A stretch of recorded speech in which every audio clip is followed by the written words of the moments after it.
John chapter 2 verse 13. The Passover of the Jews was at hand, and Jesus went up to Jerusalem.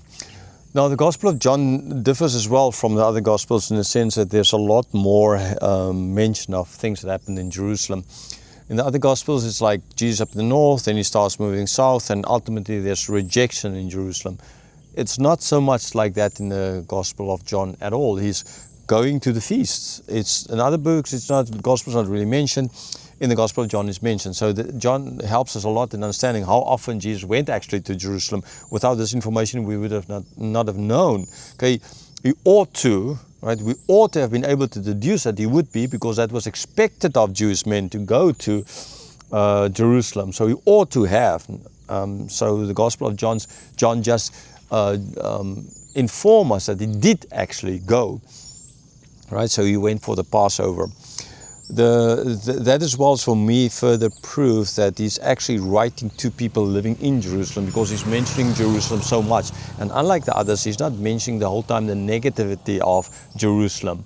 Okay, there's the negativity and there's the positivity. There's pluses and minuses there in Jerusalem, unlike with the other gospel writers. Okay, so that's for me more proof of the fact that he wrote to people living in Jerusalem. Verse 14, in the temple he found those who were selling oxen and sheep and pigeons, and the money changers sitting there. Verse 15, and making a whip of cords, he drove them all out of the temple with the sheep and oxen, and he poured out the coins of the money changers and overturned their tables. Verse 16, and he told those who sold the pigeons, take these things away, do not make my father's house a house of trade. So, time-wise, I said I believe all the Gospels are written in a historically timed order, okay? Because logically Jesus would have told a lot of these parables in different settings in different times, right? And so now people say, but in the other Gospels he did this just before his death, in the last week of his life, and in this Gospel he's doing it in the beginning of his ministry. Now these two clearly contradict each other, and I'm like, so we couldn't do this twice, right? Maybe did 3 times. I mean, kind of, why not? Okay, sure, that would have attracted attention from people, but then again, like, it's not, I mean, he could have. What stopped him from doing it twice? Okay, so this is, so all these people were selling and the money changers. Now, it's not a question of that this per se was wrong to do. It's kind of, a community service, to put it this way. If people coming from afar had to carry the little lamb or bring the offerings from afar, I mean, these animals will die on the way. It's not very wise. So to have it closer, yes, and as far as I know, earlier they had it on the Mount of Olives, and then they ultimately moved it into the temple. It was not per se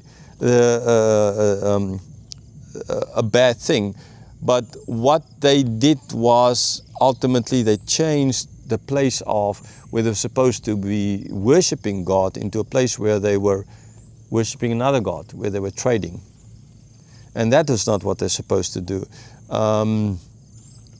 In other Gospels we kind of get a different feel for why Jesus did this than we get here.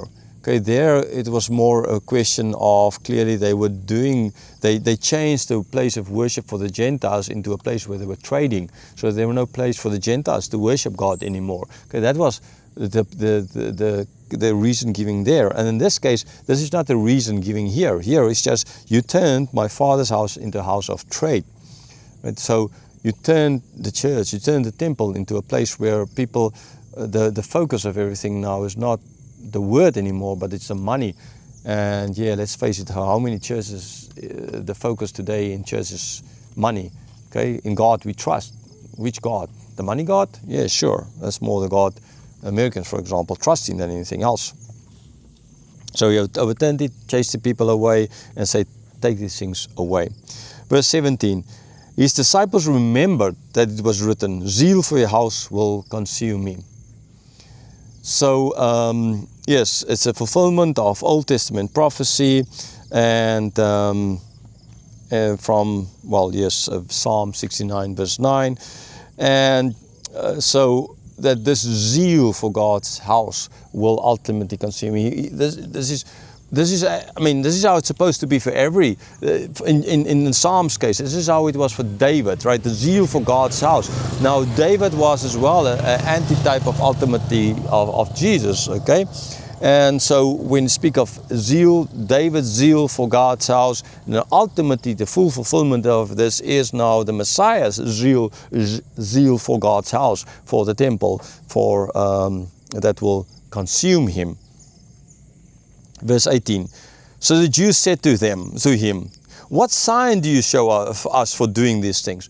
Right? Earlier in the chapter, he gave a sign. The first sign, turning water into wine. Now they're asking for a sign.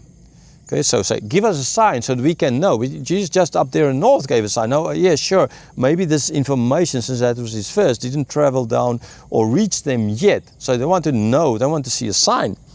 Verse 19. So, but, a sign. Who gave you the right? Like they sent people all the way up to Bethany to go and ask John, what are you doing here? Okay, who gave you authority? The same thing they're doing here, which, it kind of makes sense.